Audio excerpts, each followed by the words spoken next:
자, 1218년입니다. 중앙아시아에 카슈가를 가는 도시.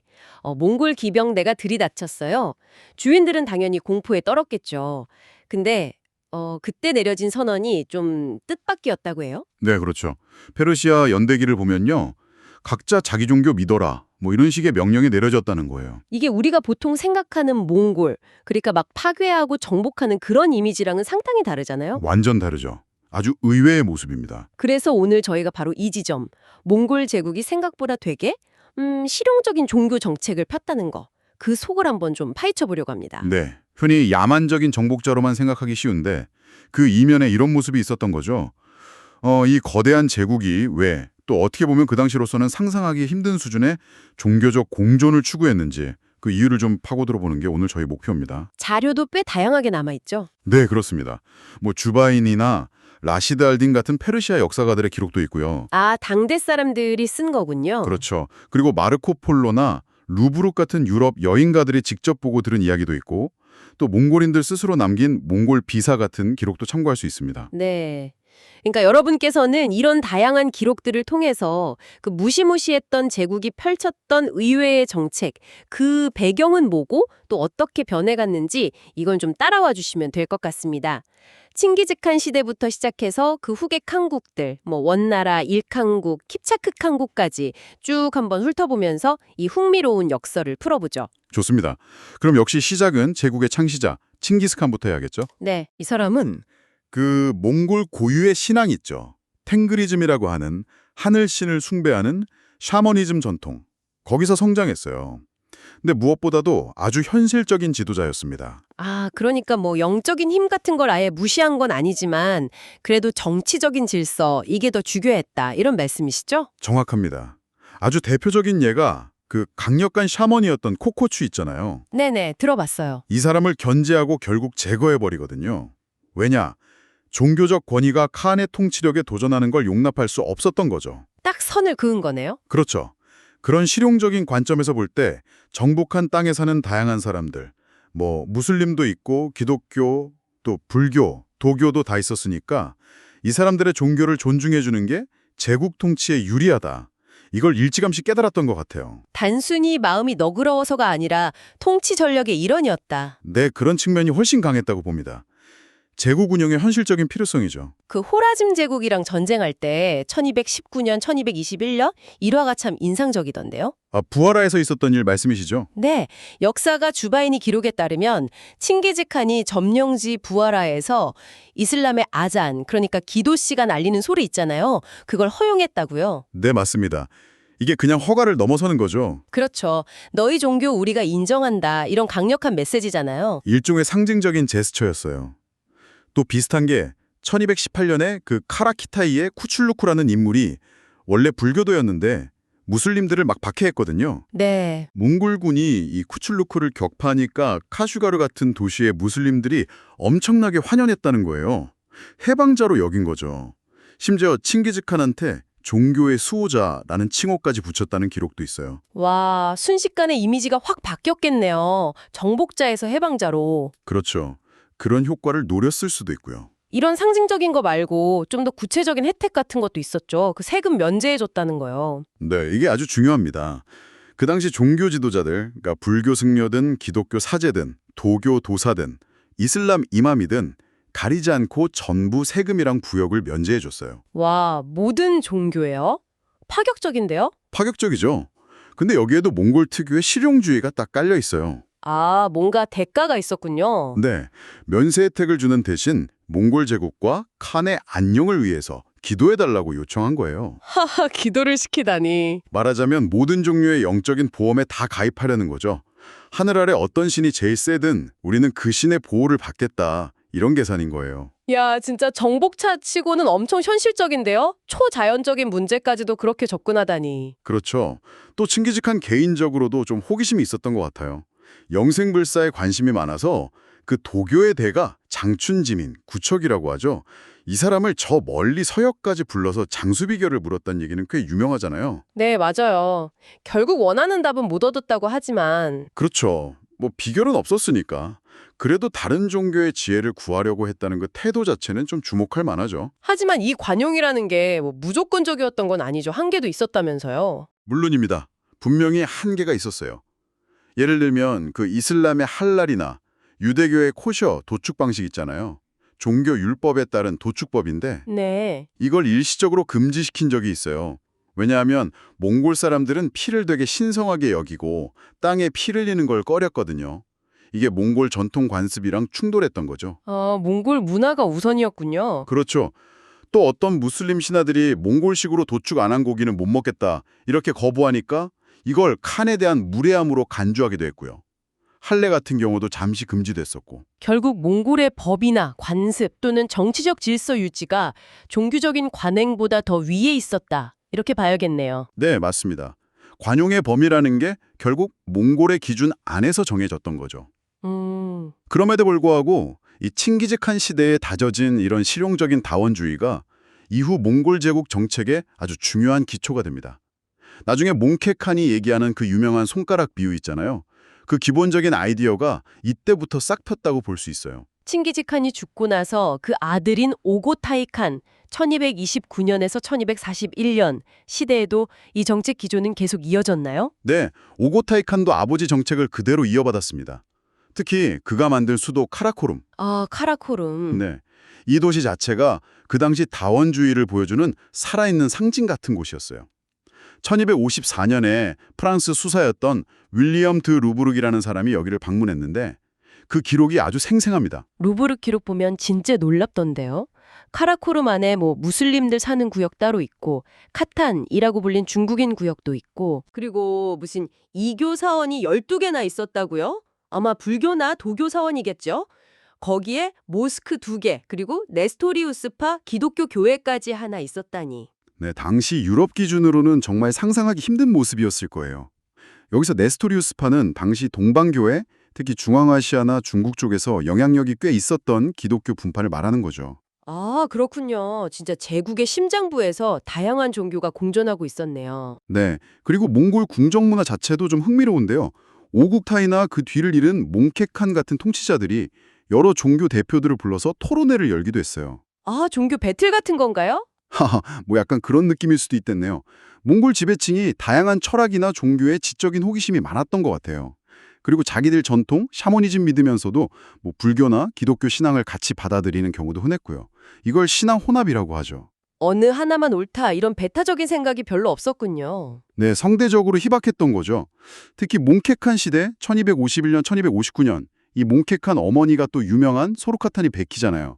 바로 그 네스토리우스파 기독교도였죠. 어머니 영향도 있었겠네요. 그렇죠. 그래서 그런지 몽케칸 주변에는 무슬림이나 기독교도 출신 고문관들이 많았고 본인도 모든 종교를 다 후원하면서 제국의 통합이랑 안정을 꾀하라고 했습니다. 그 유명한 종교 토론회도 몽케칸이 직접 주재했다면서요. 1254년에 루브르기 참석했던 거요? 네, 맞습니다. 카톨릭 대표, 네스토리우스파 대표, 이슬람 대표, 불교 라마슨까지 다 모여서 각자 자기들 교리를 막 펼쳤다고 하죠. 바로 그 자리에서 몽케칸이 루브르크한테 그 유명한 비유를 얘기해 줍니다. 그 손가락 비유. 네, 우리 몽골인들은 하나의 하늘, 즉 탱그리를 믿는다. 그런데 하늘이 손에 여러 손가락을 주셨듯이 사람들에게도 각기 다른 삶의 방식과 믿음의 길을 주셨다. 이렇게 말했다는 거예요.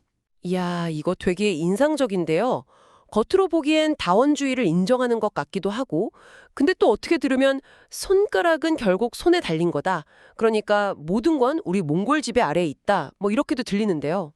정확하게 보셨습니다. 그런 중의적인 의미가 있죠. 관용을 베풀기는 하지만 최종적인 통제권, 그리고 몽골의 우월성은 절대 놓지 않겠다는 의지가 담겨 있는 거예요. 실제로 그런 사례도 있었죠.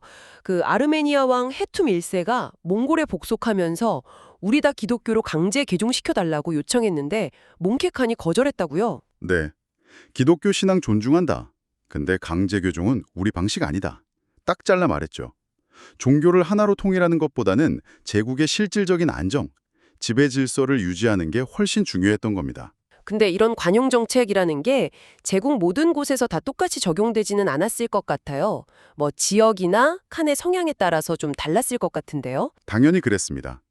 예를 들어 칭기즈칸 둘째 아들, 차가타이 칸 같은 경우는 이슬람 율법인 샤리아와 몽골 관습법인 야사 사이에 충돌이 좀 있었어요. 아, 법 충돌이요? 네, 특히 공공장소에서 물로 몸을 씻는 거라든지 특정 도축 방식 같은 걸 금지하는 몽골 법규가 무슬림들한테는 종교적인 의무잖아요. 여기서 마찰이 생긴 거죠. 그래서 차가타이 칸이 좀 반이슬람적인 성향을 보였다. 이런 기록이 남아 있습니다. 다만 이런 기록 중 일부는 좀 특정 종교 관점에서 쓰여서 편향됐을 가능성도 염두에 둬야 합니다. 어쨌든 몽골 지배층 내에서도 이 문제에 대해서 의견이 갈렸다는 걸 보여주는 거죠. 걸쳐서 뭐 사상, 종교, 물자, 사람이 비교적 자유롭게 오갈 수 있었던 건 분명한 사실이죠. 그렇죠. 마치 거대한 종교들의 카라반사라이, 그러니까 대상들의 숙소 같았다고 표현할 수도 있겠네요. 네, 딱 맞는 비유 같습니다. 근데 이제 1260년대 이후가 되면 몽골 제국이 사실상 분열 상태에 들어가잖아요. 쿠빌라이의 원나라, 훌라구의 일칸국, 바투의 킵차크 칸국, 그리고 차가타이 칸국 이렇게 나뉘면서 각 지역의 종교 정책도 그 지역 상황에 맞게 좀 다른 길을 가게 됩니다. 아, 이제 각 한국별로 좀 달라지는군요. 그럼 먼저 쿠빌라이 칸이 중국에 세운 원나라 1271-1368부터 살펴볼까요? 네. 쿠빌라이 칸도 어머니가 그 네스토리오스파 기독교도였죠. 소르카타니 베키. 그리고 본인은 티베트 불교에 관심이 많아서 팍파라마를 황제의 스승, 그러니까 제사로 삼았고요. 그럼 쿠빌라이도 다원주의 정책을 이어갔나요? 기본적으로는 그렇습니다. 기존의 다원주의 정책 기조를 유지하면서 제국 안에 있는 모든 주요 신앙을 지원했어요. 그 마르코 폴로의 동방견물로 보면 되게 재미있는 얘기가 나오는데, 아, 마르코 폴로? 네, 쿠빌라이가 주요 종교 축일마다 예수, 무함마드, 모세, 석가모니 이렇게 각 종교의 창시자나 중요 예언자들을 공경하는 의식을 공개적으로 열었다는 거예요. 와, 모든 예언자를 다 존경한다고요? 진짜 독특하네요. 여기에도 무슨 실용적인 계산이 깔려 있었을까요, 혹시? 마르코 폴로에 따르면 쿠빌라이가 이렇게 말했다고 해요. 하늘에서 진짜 제일 위대한 분이 누구든 간에 그분께 기도하는 게 안전하다. 아하, 이것도 약간 보험 드는 심리네요. 칭기즈칸이랑 비슷하게. 그렇죠. 일맥상통하는 거죠. 아주 실용적인 위험분산 전략입니다. 그리고 무슬림, 그러니까 당시 원나라에서는 회회인이라고 불렀는데 이 회회인이나 네스토리오스파 기독교 공동체를 관리하는 별도의 관청을 만들기도 했어요. 제도적으로 지원한 거죠. 티베트 불교를 크게 후원하면서도 또 전통적인 유학자들도 존중하고요. 나름 균형을 잡으려고 했었습니다. 덕분에 원나라 사회는 진짜 다양한 문화가 뒤섞인 뭐랄까 모자이크 같은 모습이었겠네요. 그렇죠. 중앙아시아 출신 무슬림인 아흐마드 파나카티 같은 사람이 재상이 되고 페르시아 천문학자들이 와서 달력 만들고 유럽에서 온 기독교 기술자들이 궁정에서 일하고 도교나 민간신앙도 여전히 살아 숨쉬고 있었고요. 이런 관용이 다민족 국가인 원나라를 통치하는 데 아주 중요한 기반이 됐을 겁니다. 근데 원나라에서도 관용의 예외는 있었다고요. 도교랑 좀 갈등이 있었다면서요. 아, 네. 그 부분이 좀 중요합니다. 1258년에 불교랑 도교 사이에 아주 큰 논쟁이 벌어졌어요. 그 결과 쿠빌라이가 특정 도교 경전들은 불태워라, 그리고 일부 도교 사원은 태세해라, 이런 명령을 내립니다. 아, 도교를 탄압한 건가요? 이게 도교 자체를 완전히 없애려고 했다기보다는 좀 복잡한 배경이 있어요. 당시 도교 내 특정 분파가 사회 혼란을 좀 일으킬 수 있다, 이런 정치적인 판단도 있었고 또 불교계와의 관계, 역학관계도 작용을 했고요. 전면적인 박해는 아니었지만 관용에도 분명히 한계와 조건이 있었다는 걸 보여주는 사례죠. 마르코 폴로는 또 쿠빌라이가 개인적으로는 기독교가 가장 참된 종교라고 생각은 했는데 당시 중국 내 기독교 세력이 너무 약하고 또 모든 종교의 기도가 다 필요하다. 이런 현실적인 이유 때문에 결국 개종은 안 했다. 이렇게 전하기도 했어요. 그러면서 많은 몽골 지배층이 티베트 불교를 받아들이면서 점차 중국 사회에 동화되는 길을 걷게 됩니다. 자, 그럼 이번에는 서쪽으로 가서 페르시아와 중동 지역을 중심으로 한 일칸국 약 1256에서 1335 상황을 좀 보죠. 네, 일칸국을 세운 사람은 훌라구죠. 칭기즈칸의 손자인데 이 사람은 샤머니즘이나 불교 쪽에 좀 더 가까웠다고 하고요. 근데 그의 아내 도쿠주 카툰이 아주 독실한 네스토리우스파 기독교도였습니다. 이게 초기 정책에 영향을 좀 줘요. 그 1258년에 이슬람 세계의 심정이었던 baghdad를 함락시킨 사건, 이제 엄청난 파괴랑 학살로 유명하잖아요. 근데 이때 기독교도들은 좀 보호를 받았다는 이야기가 있죠. 아내인 도쿠주 카톤 영향으로요? 네, 그런 측면이 있습니다. 물론 주된 목적은 정치적, 군사적 응징이었겠지만 종교적인 요인도 복합적으로 작용한 것 같아요. 그래서 초기 일칸국을 보면 이란 지역의 불교 사원을 짓기도 하고 네스토리우스파 기독교를 후원하기도 하는 등 다원주의적인 면모를 보여줍니다. 무슬림들도 등용했고요. 네, 주바인이나 나시르 알딘 알투시 같은 아주 저명한 무슬림 학자들이 고위관직에 있었고 유대인 공동체도 비교적 안정적으로 지냈어요.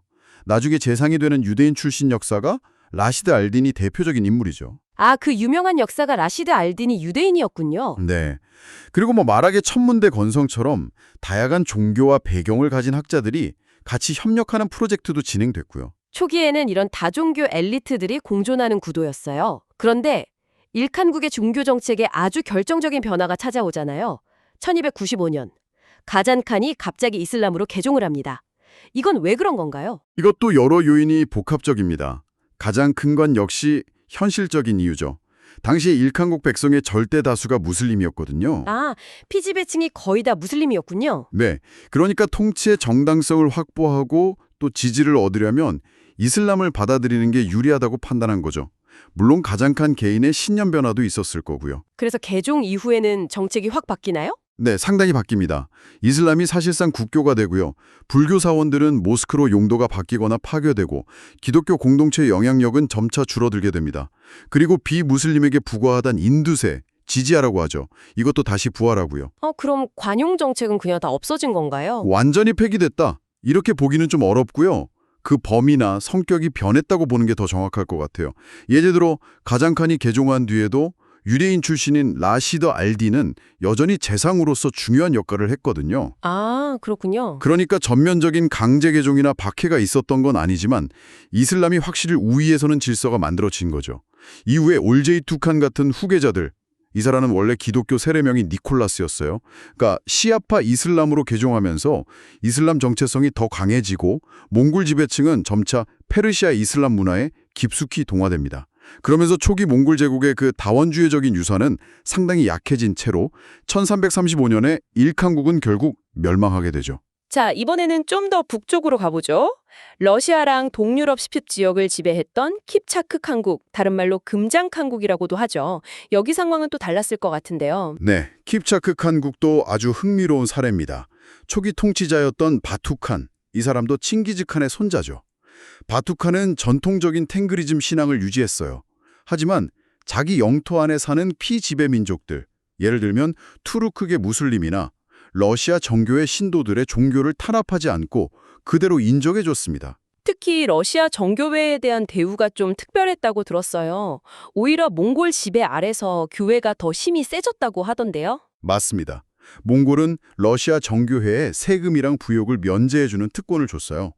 1267년에 몽케칸이 발행한 칙령, 야를릭이라고 하는데 이게 그 시작이었고 이후 칸들도 이걸 계속 확인해줬습니다. 여기에도 뭔가 실용적인 이유가 있었겠죠? 당연하죠.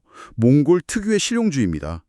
몽골은 정교회 조직을 러시아 사회를 안정적으로 통제하고 관리하는 데 아주 유용한 도구로 본 거예요. 아, 교회를 이용해서 통치했다. 그렇죠. 교회 입장에서도 이민족 지배하에서 신앙의 자유도 보장받고 경제적인 특권까지 누리니까 몽골이랑 협조할 이유가 충분했던 거죠. 서로 윈윈이었던 셈입니다. 킵차크 칸국에서도 몽골 지배층이 이슬람으로 개종을 했나요? 네, 했습니다. 몽골의 주요 군주들 중에서는 베르케칸, 이 사람은 바투칸의 동생인데 1257년경으로 비교적 일찍 이슬람으로 개종했어요. 아, 일칸국보다 먼저네요. 그렇죠. 이 베르케칸은 자기 사촌인 흘라구가 바그다드를 공격한 걸 엄청나게 비난했어요. 여기에는 물론 정치적인 이유도 있었겠지만 같은 무슬림 형제들을 공격했다는 종교적인 명분도 크게 작용했습니다. 하지만 베르케칸이 개종했다고 해서 칸국 전체가 바로 이슬람화된 건 아니었군요. 네, 그렇진 않았습니다. 베르케칸 자신은 무슬림이었지만 칸국 전체의 이슬람을 강요하지는 않았어요. 그럼 공식적으로 이슬람 국가가 된 건 언제인가요? 킵차크 칸국의 공식적인 이슬람화는 14세기 초 우즈베크 칸 1313년 1341때 이루어집니다. 이 사람이 이슬람을 국교로 선포하고 몽골 귀족들한테 이슬람으로 개종하라고 강하게 권유하거나 좀 압박을 가했어요. 아, 이때부터군요. 그럼 러시아 정교의 신도들은 어떻게 됐나요? 강제로 개종시켰나요? 여기서 또 흥미로운 점이 나옵니다. 절대 다수를 차지하는 러시아 정교의 신민들한테는 강제 개종을 시도하지 않았다는 거예요. 정말요? 네, 정교의 특권이랑 보호 정책은 그대로 유지가 됐습니다. 결국 킵차크 칸국은 이슬람 국가가 되기는 했지만 다수의 비무슬림 신민들에 대해서는 실용적인 관용 정책을 계속 유지한 아주 독특한 역사를 갖게 된 거죠. 정말 지역마다 상황이 다 다르네요. 마지막으로 중앙아시아의 차가타이 칸국은 어땠습니까? 거기도 비슷한 과정을 거쳤나요? 네, 차가타이 칸국도 큰 틀에서는 비슷한 패턴을 따랐습니다.